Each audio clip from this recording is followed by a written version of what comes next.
My grandmother had passed away. And sometime after the funeral, me and my brother were given the task of cleaning out her house of her possessions. We lived in another state, so we would be sleeping at the house for the week or so it would take to go through her stuff. Being a young lady, I was given the bedroom while my brother Dave would be sleeping on the couch. I was dusting some old picture frames off while Dave was going through a rack of old records when I came across a photo of my grandma and grandpa together. I never knew him because he died when I was still very young.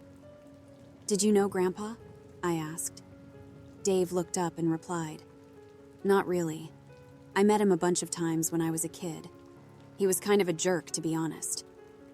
"Oh," I was curious now. "How so?" "He was real mean," Dave said. "I was here one Halloween because Mom and Dad were in between apartments and had to stay here for a month. When the kids would come to the door, he'd scare them off." I kind of giggled. "Not that. That is funny. But what kind of person would do that?" I needed more details. "That's so wrong. What did he do, just run out the door after them?" Dave put the records down and looked at me. He'd hide in the bushes and jump out at them, and then laugh as they ran away. He never didn't give them any candy. "Are you serious? What the hell?"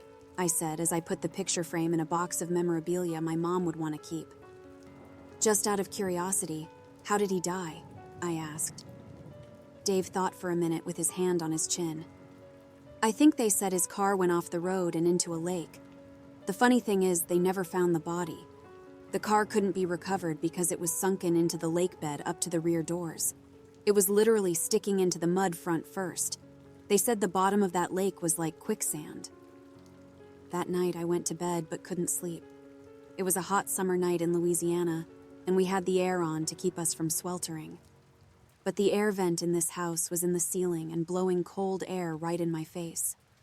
I stood up on the bed to see if I could aim it somewhere else, but it was one of those fixed vent deals. I couldn't even close it. Not only that, but the mattress was hard as a rock and full of dips. How Grandma slept on that thing, I'll never know. The left side of the bed had a wall next to it with about a foot of clearance, and the right side had the nightstand, which was heavy, so I couldn't just move the bed out of the way of the Arctic blast. So I grabbed the pillow and switched directions, laying with my head at the foot of the bed and vice versa. At least I'd have a blanket over my feet, and that should work. It did. I started to nod off into dreamland. It was about 11 p.m. and I was almost asleep. I was in that in-between zone where you're partially asleep, but still somewhat aware of your surroundings. That's when I felt it. Someone grabbed my ankles under the sheets. I rolled over and pulled my legs up towards my chest and jumped out of bed. There was a nightlight, but it wasn't bright enough to tell if someone was there, so I just ran for the door. I didn't even bother to turn the light on. I just got out of there. My brother checked the room with the lights on and said no one was in there. He even checked under the bed.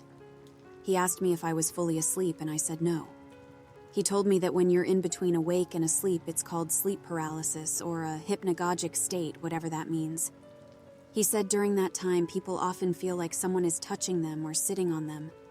Sometimes people even hear things and see shadowy figures.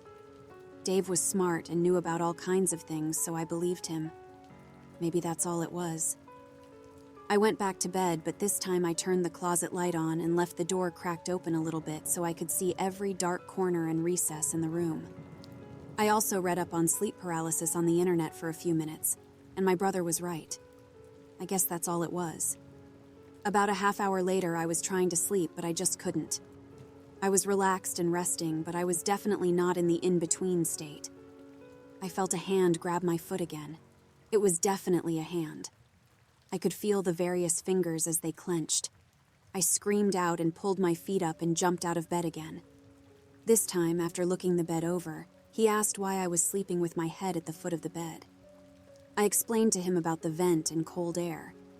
Dave said that all that cold air on my feet must have a numbing effect on my feet, and this can cause the nerves to feel funny where any small thing touching the skin can feel like something else.